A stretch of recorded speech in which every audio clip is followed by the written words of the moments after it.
Hello everyone, and welcome back to Katawa Shoujo, episode 15. So, let's start. Hi. Misha pops into the room with she's known as if on cue, chatting with a loudness that makes Lily visibly flinch. Hi, Hichan. Hi. Look, it's the class representative. Hello. Lily smiles, probably amused by Misha's, or Shizune's, use of the word look. Good morning. Good morning. Of course you're not the representative of this class. Right. I'm not. Lily seems a little more guarded in her answers to Shizune than she was with me the other day. Guess they really don't get along well, like cats and dogs. Then I realise Lily might not actually know Shizune is present, and she's trying to detect whether she is or not, to know who she's talking to. For all she knows, she's talking to Misha, but knowing that she and Shizune are practically inseparable, she might expect Shizune to be the one that actually talks. Damn, how complicated. I decided to help Lily out for my own peace of mind more than anything else. You're here early, Shizune. You were here earlier than us. Misha puffs out her cheeks angrily. Why's she getting angry? Does she feel emotions on Shizune's behalf too? It's not that weird, but Shizune didn't like my little comment. It's true, I was here earlier than them, so me saying something like that could definitely be misinterpreted as anything. Especially to Shizune, who doesn't have the benefit of hearing time to gauge intent. Before I can start weighing whether or not I should apologise, Shizune's already moved on. Class rep, it's a good thing you're here. We have to talk. The festival is coming up in 3 days, right? Every other class has handed in their projected budget reports for their events.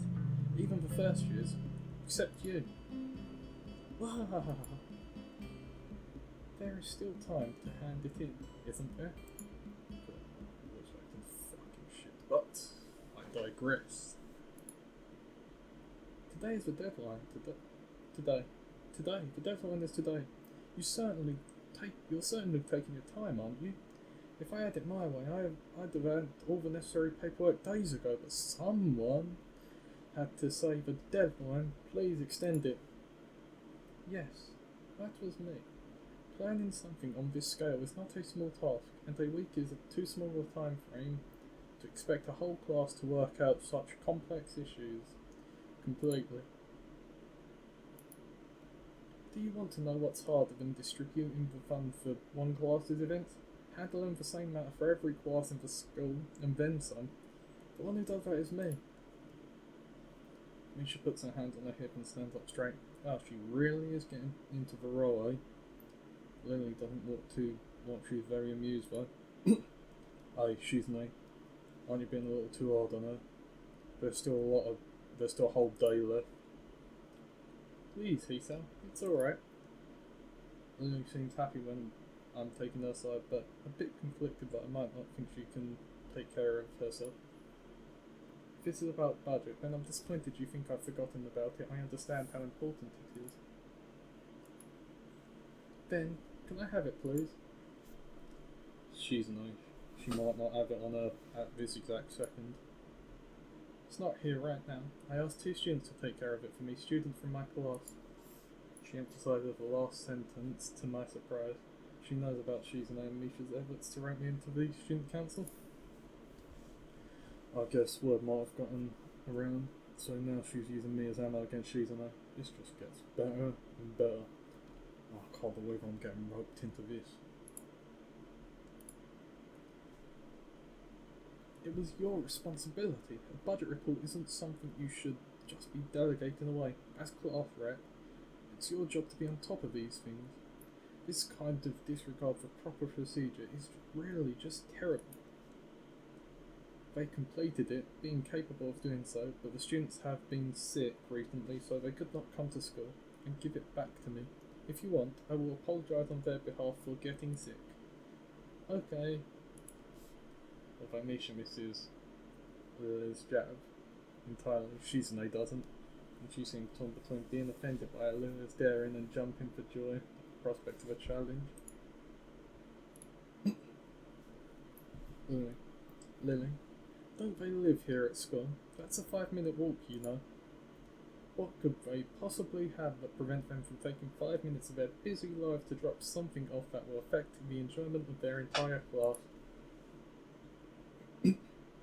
Lily opens her mouth to say something, but she then closes the gap between them and starts sounding furious, waving her hand around like an orchestra conductor. Oh no. Mitch tries her best to convey the same passion, but can't seem to do. To lose her normal cheerful tone, the result is interesting and somewhat surreal. And what's with that attitude?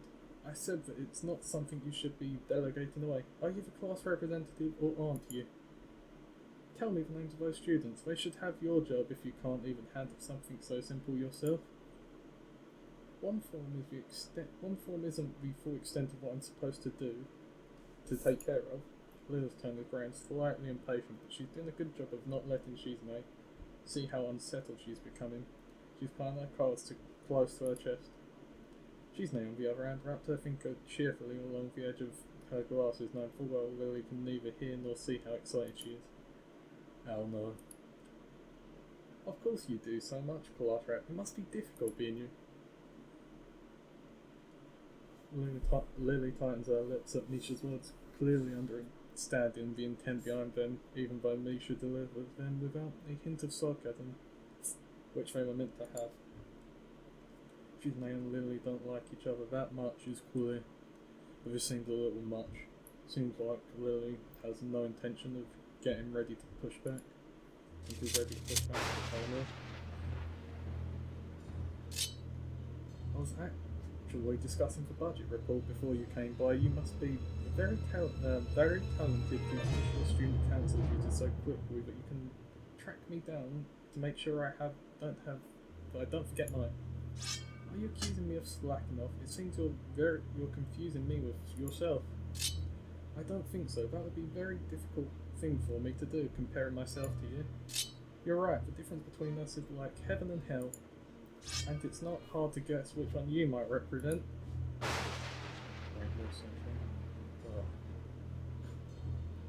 Yeah, between them ripples with the heat of their enmity.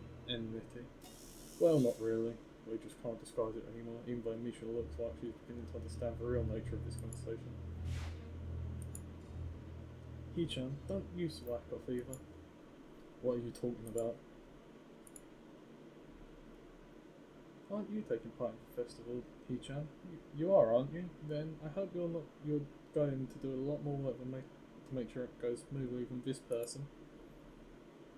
I don't understand why she's name's getting mad at me. No, I think I know which route I'm going to go down. So, let's do it. I am the new guy, remember? It's not like I could have done that much even if I wanted. That's right, you shouldn't expect a transfer student to jump right into this on the first week. Lily taking my side feels off. Oddly comforting, so I decided to back her up too. It would have been too unreasonable with us both. Excuses. Miss Class Rep has had plenty of time to deal with her report. And we repeatedly offered you a position to help with the student council work, but you refused to commit yourself to making the festival a success. Yeah, but as I said back then, I'm not sure if I don't have time for this right now, no matter what I do. I mean, being drawn into a confrontation with Shizune, and that's what she wants. Whatever, forget it. Turn my back at them. Get back to my seat and shut my ears from the finale of arguments between Lily and Shizune. Eventually, Lily leaves our classroom and Shizune and Misha seat themselves without talking to me. I can feel Shizune's eyes burning into my back. She's probably angry at me, but I'm just as angry with her. I don't care. I don't get why she had to drag me into this argument.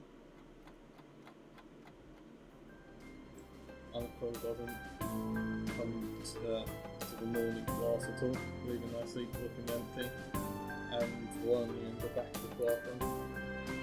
I have to tell her that Lily was looking for her if I see her alone.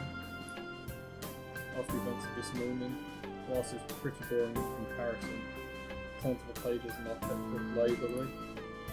I've a bit of catching up to do despite trying to keep up with my studies at the hospital, but I'm not feeling that enthusiastic about it. The clock at the front of the room sounds unbearably loud. The teacher hasn't said anything in over 7 minutes, instead opting to cover the board in rows and rows of equations taken directly from the book. The rhythmic flashing of chalk on the board seems to synchronise perfectly with the ticking of the clock. I start to copy down the equations just to pass time, even though they are right there in the textbook.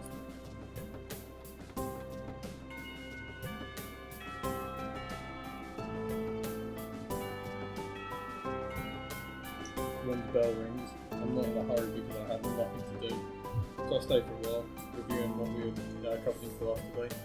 I prefer to leave last anyway, so I don't have to deal with the crowd in the always. I notice she's and Misha also stay behind, talking to someone from another class. She's made silence so fast that her hands make noises like swords cutting through the air. Maybe there's pen out anger in there. Misha's trying to desperately keep up with her, she can barely manage to even understand her, putting her head down whatever they're discussing, look for serious business. She's made silence to the point where her wrist crackle and Misha struggles to spit out in a word form. Sometimes she trips over herself, she's dealing with tongue twisters, and then on top of that she has to sound back everything the other girl says. Seems like a rough job. Misha was tired while she was out of town. Luckily for her, their business is soon finished and the girls sit down on their seats again. So tired. She's hanging her head limply on the desk, looking exhausted. I lose this opportunity to reconcile she's over. I've gotten roped into a string pencil thing again. I suspect that door is now closed for me. Good. Several preparations must be tough for you. Indeed, people in the school seem to be taking this festival very seriously. Whenever I see people I've run around before in multiple, they always talk about their plan for it. It's quite neat to see everyone being so enthusiastic about it. I'm probably the only one who doesn't have something to do. She's no scoffs at me at first, as if trying to decide whether to ignore me or sneer at me. In the end, she starts signing without doing either. Nisha backs up looking at her hand with slightly unfocused eyes. She signs with harsh, heavy, dramatic strokes. Nisha translates her sign into speech for me. She does it well, so well, it's almost like she's made actual speaking transmitting her thoughts directly to Nisha. She must have practiced it vigorously.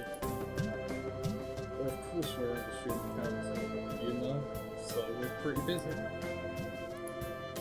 The important duty of ours to ensure the success of the festival with all our strength. We would shame ourselves in front of the past student council generations if the festival were to fail. That's why there must be no flaws, no, I think those encumbrances, no nothing that might make the festival short of perfect. She's made passionate speech and Misha's enacting are really awfully fitting with them. Oh, hello.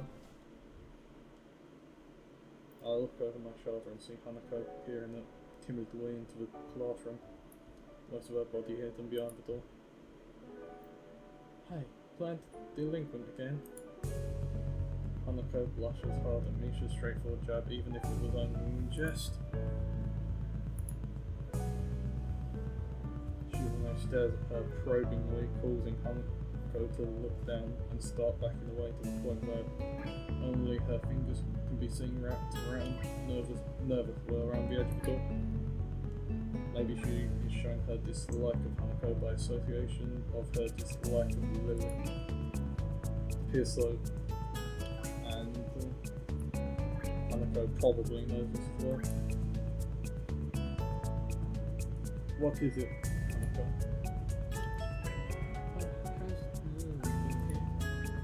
Sorry, haven't seen Sato. She came by in the morning, but Hanako keeps working uneasily. She's naked stares her back with her usual studying gaze.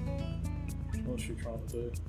Will she make her all the way? And she is intimidating enough as it is, so I can only imagine how terrified Hanako would be.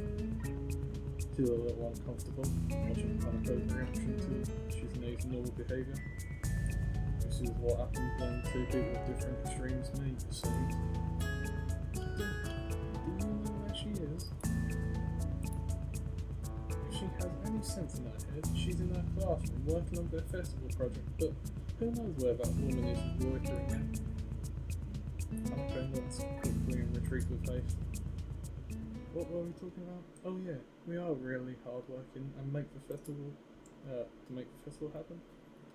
And driving other people insane along the way. Well, good luck with that. I stand up to leave, making my exit before either of them manages to berate me anymore for slacking off. Meals are somewhat quiet as expected. Everyone must be in club meetings or at festival preparations, or both. Shizune's words about being a slacker echo in my head. I feel a bit guilty about not contributing, but I seem to lack the resolve to do something concrete about the matter. For the festival, it's too late already unless I count helping Shizune and Misha, which I naturally don't. And clubs, I don't know. Maybe I'm not a club top person. Halfway through the school, from the school building to the open dorms. Onto the dorm, I spot a figure in front of the dorms. It's Rin. It looks as if she's working on a mural today too. I walk over to her, but she doesn't seem to notice me approaching. She's sitting on a nocturne box, looking intently at the wall, as if painting it with a brush held between her toes. The mural has progressed considerably since yesterday, but it's still only half done as far as I can tell. More colours have appeared, and the twisted human-like figures have spread and increased in number. I have to say, the style is quite eye-catching and very unique. Not that I would be knowledgeable about art by any measurable scale, but it's very nice looking nevertheless. I clear my throat to get her attention, but not startle her so that her concentration won't break. Wait. She doesn't even turn to check who it is. I'll wait.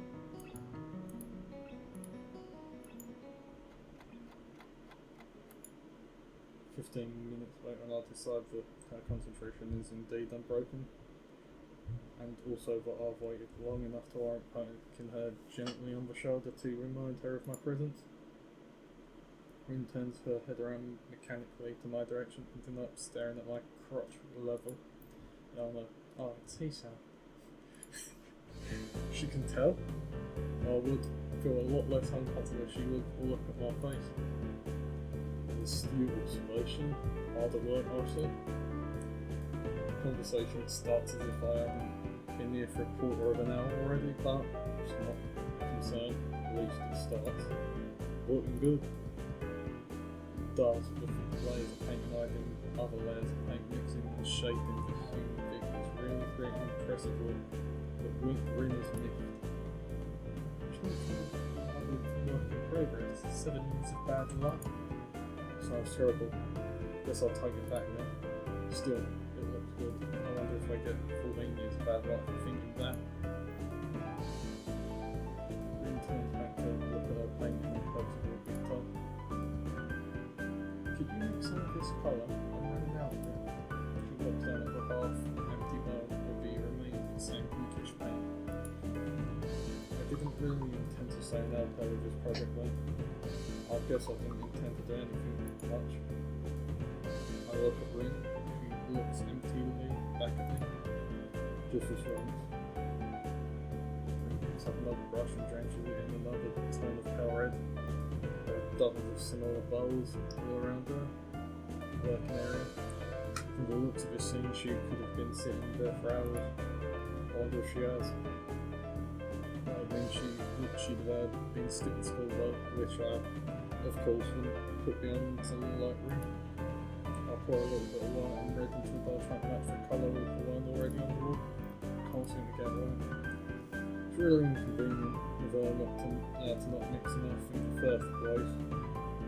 Getting it to be exactly the same time will be impossible. At least I can try to get as close as I can. Speaking of artwork, isn't that a huge workload for you? It's such a big pain in the neck. Oh, I'm not too old. I'm not old and bitter enough yet to think about that. I guess you are. You guessed right. Legs hurt though. They feel like slugs. Slugs made of sea slugs. Because of the position. Yeah, I like doing horizontal position more. If you know what I'm talking about. It can't be helped. I can't ask her all to lay down. Saying that, she stretches herself a little, bending her legs and back far more than human should correct. It's astonishing how effortlessly she manages her body around. There is a small flinch in her rather blank expression, a hint of pain maybe, as she stretches out her calves. One must have a stamina and dexterity far above a normal person to be able to live like she does. She's wearing out working on this. Why push yourself so much? Take a break or something at least. Continue tomorrow if it's bad. This gives her a pause, a long one too, feeling like a mental yawn. I don't think so, he said. I'm not pushing myself. Sure looks like you are. No, it's not about pushing or pulling or anything related to that kind of thing. Where is this boy? A boy? Yes. Boy. Happy art club. He is blind. Oh, how can you paint if you're blind? No idea. So why is he there? That's the point. He is there.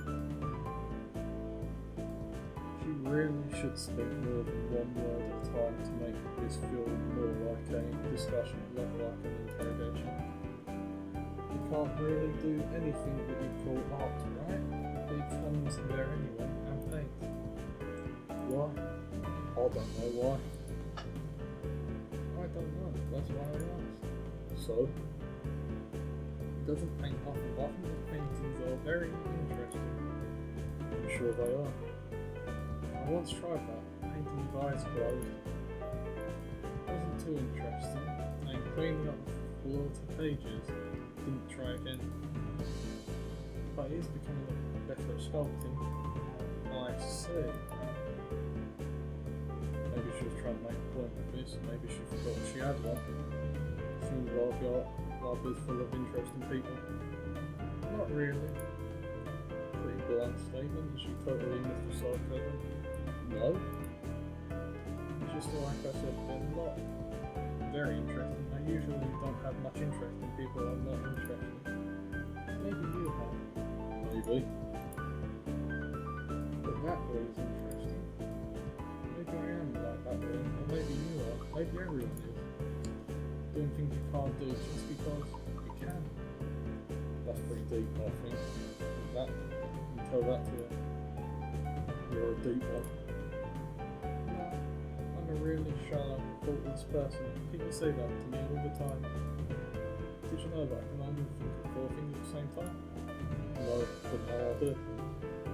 Right now, I'm thinking of the second floor's girls' toilets, ice cream flavoured ice cream, the middle toe, and a haircut. Oh, this guy is definitely more random than me at times. I'm going to need a haircut. She shakes her hair around vigorously, letting her short and messy hair ruffle wildly around. I can see that doing it is something she likes to do. We fall silent as Rin treads around absent-mindedly, poking some brushes around. We thought about the art club sticks in my head for a while longer. I'm feeling like I'm treading on a very unknown territory without the way these meetings with Ringo. It's as if I'm starting smoking at it or something. I should probably stop talking with her. It's not like I dislike her despite the confusion of her being herself causes. But I don't dislike her either. I've even drawn for fun sometimes. I just don't have a real creative drive or any talent skill. So usually if I want to draw something, I get white paper something and just freeze completely. That or I manage to draw something disfigured and promptly get frustrated at my inability to put the picture in my head down on the paper, then call it quits without even trying to make an effort. Ring clearly doesn't have this problem, but she frustrates me in another way. Being with her is like looking at a mirror that doesn't reflect anything. It makes one question the sanity of the act. Rin sits down on her box, swaying from side to side, apparently uncomfortable with the uncomfortable silence. She's staring at me again, or maybe over my shoulder. I can't quite figure out where her eyes are focused. I'm thinking of leaving her so she can carry on working undistracted and that I can do whatever I'm going to do alone. It's not like I have anything that must be done today. Oh shoot. Oh. Nobody. I just forgot to tell Annika that Lily was looking for her. Do you know her? From my class? Oh no, mystery toilet girl. That person is funny. I saw her going to the toilet 5 times during long recess 3 weeks ago. I'm sure it's a world record. It was very mysterious. That's why you call her mystery toilet girl? What other reason could there possibly be? Well, if there is, it's an eternal mystery. I didn't follow her in there. Maybe it was the week before that? Could have been. Looking at her makes me hungry. Don't say that. At least not around her. Rin turns to look at me blankly as if she's not sure why I reproved her. She doesn't acknowledge understanding any more than before, so I give up at this point. So, you trying to go eat dinner then? No, not yet. Rin has turned her hungry gaze back to the wall, looking slightly more energetic, or at least slightly less lethargic than she did before. It's as if a rule that isn't an opponent she has to vanquish or something that must overcome before she can indulge in dinner. Gives me the feeling I get a weird sense of empathy overcomes me and makes me smile a little to myself. For all her oddity, Rin is pretty cool after all. I'll be going anyway. Have fun. Rin already grasped her brush and is dipping it into fresh paint, so of course she can't hear me anymore. Or doesn't answer anything even if she does. Adhering to the nurse's nagging voice in the back of my head, I set my alarm clock to wake me up early enough to go jogging again. I made a promise and I'm going to keep it. Besides, Emmy is bound to rat on me if I don't show up. But it's not all that bad.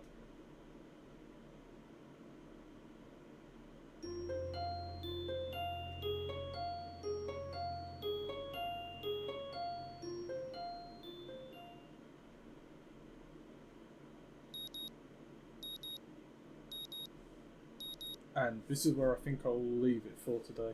Thank you for watching, and as always, have a good day and goodbye.